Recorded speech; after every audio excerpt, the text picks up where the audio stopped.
श्री स्वामी समर्थ समर्थ क्लासेसमध्ये तुमच्या सगळ्यांचे स्वागत आहे. स्टुडंट्स, आज आपण प्रॅक्टिस सेट 1.1 मधील क्वेश्चन नंबर 5, क्वेश्चन नंबर 6 आणि क्वेश्चन नंबर 7 पाहणार आहोत. ह्या आधीचे क्वेश्चन्स मी आधीच्या व्हिडिओमध्ये घेतले आहेत, ते जर तुम्ही बघितले नसतील तर नक्की पहा. आता question number 5, point X Y Z are collinear point such that distance xy is equal to 17, distance yz is equal to 8 आणि फाइंड डिस्टन्स xz. म्हणजे एक्स वाय झेड हे काही कोलिनियर पॉईंट्स आहेत आणि आपल्याला इथं डिस्टन्स दिलेले आहे आणि डिस्टन्स xz काढायचे आहे. तुम्ही बघितलं तर हे सेम क्वेश्चन आहे, क्वेश्चन नंबर 4 सारखाच आहे. तिथं सांगितलं होतं की ऑल पॉसिबिलिटीजनुसार काय डिस्टन्स काढायला, आणि इथं आपल्याला सांगितलेलं नाही तरीही आपल्याला सगळ्या पॉसिबिलिटीजनुसार काय आपल्याला ह्याचं xz हे डिस्टन्स काढावं लागणार आहे. आता फर्स्ट गिवन जे दिलेले आहे फर्स्ट ते लिहून घेऊया आपण. xy is equal to 17, distance yz is equal to 8 आणि आपल्याला हे काय डिस्टन्स काढायचं आहे. आता फर्स्ट पॉसिबिलिटीज वेन पॉइंट, आता सगळ्यात सुरुवातीला आपण x हे मध्ये ठेवूया. x is between y and z. Okay,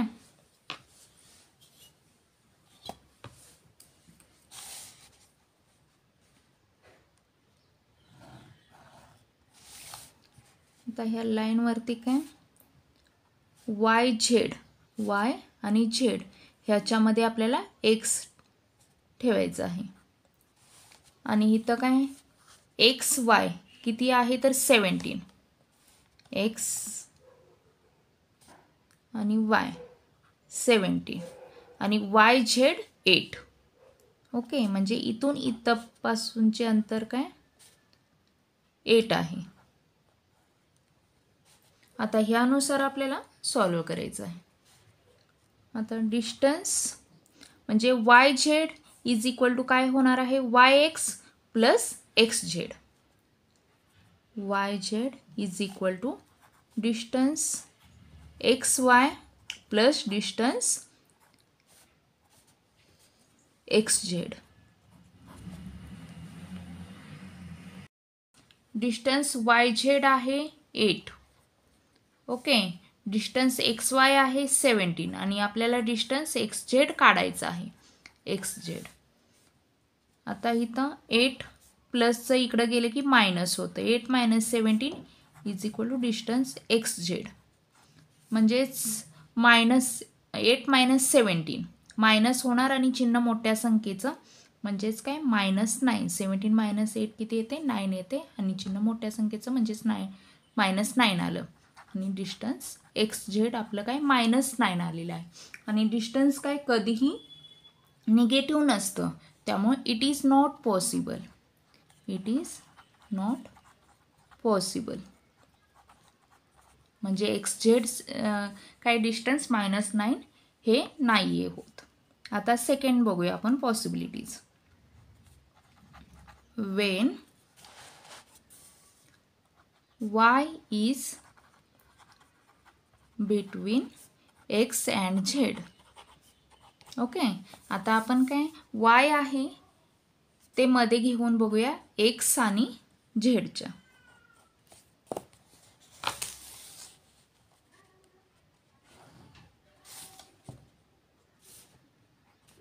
x आणि z च्या मध्ये काय y घेऊन बघायचं आहे आपल्याला. ओके, म्हणजेच काय होणार आहे distance xz is equal to distance xy plus distance yz. Okay, हे प्लस हे म्हणजेच xz. आता डिस्टन्स आपल्याला कशाचं xyचं किती दिलेलं आहे 17 आणि yzचं आहे 8. 17 प्लस 8 म्हणजेच काय 25. म्हणजेच distance xz is equal to 25. आपल्याला हे एक ॲन्सर भेटलेलं आहे. आता आपण थर्ड पॉसिबिलिटीजनुसार बघूया की काय होतं ते. थर्ड आता झेड, झेडमध्ये घेऊन बघूया. Wien Z is between x and Y.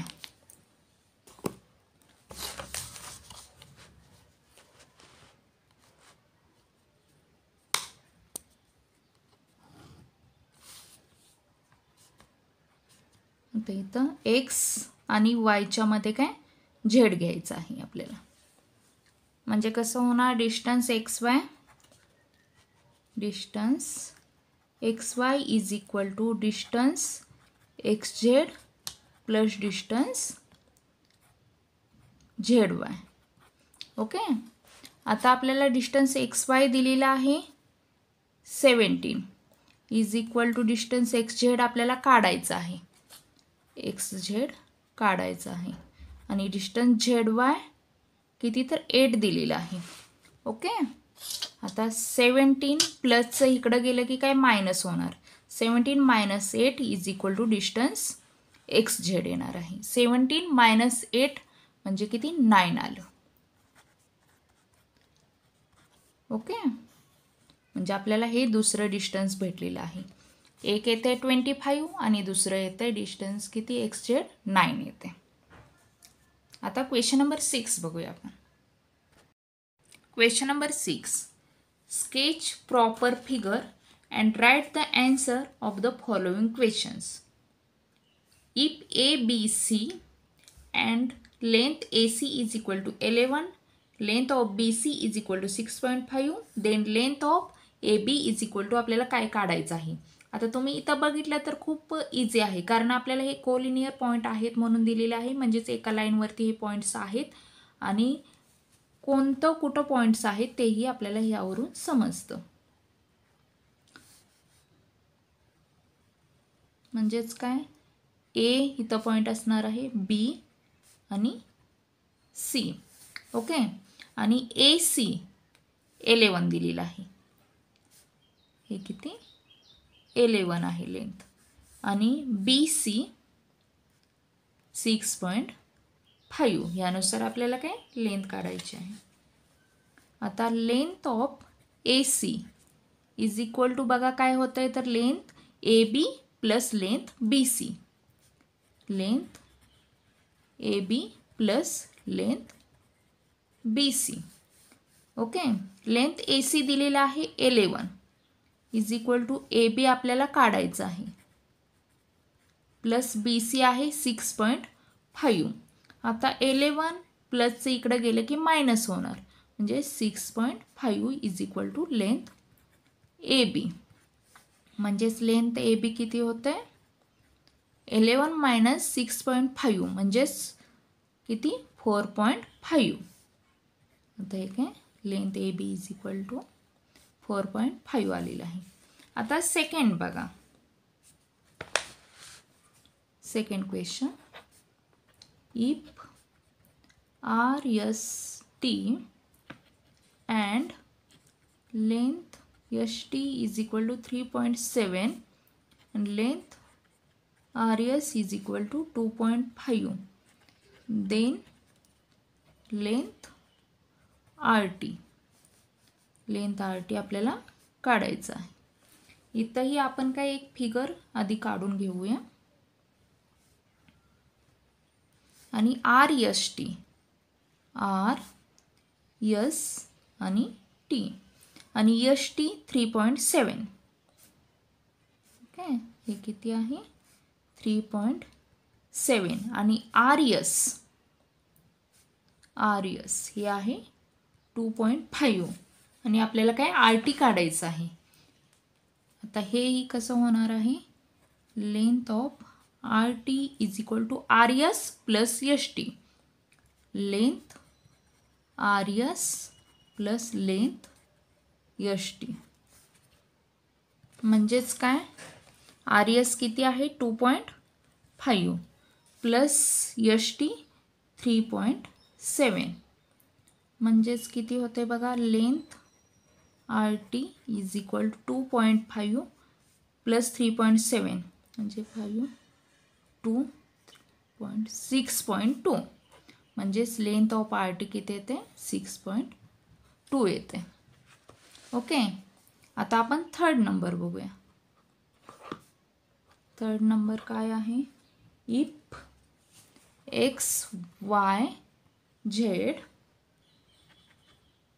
and length of xz is equal to 3 square root 7, length of xy is equal to square root 7, then length of yz is equal to काय? आता इथंही आपण काय first figure काढून घेऊया.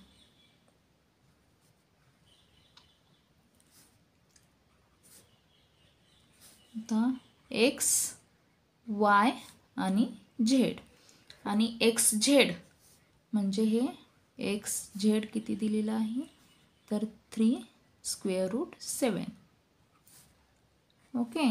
आणि x Y म्हणजेच x Y हे किती स्क्वेअर रूट 7 दिलेलं आहे.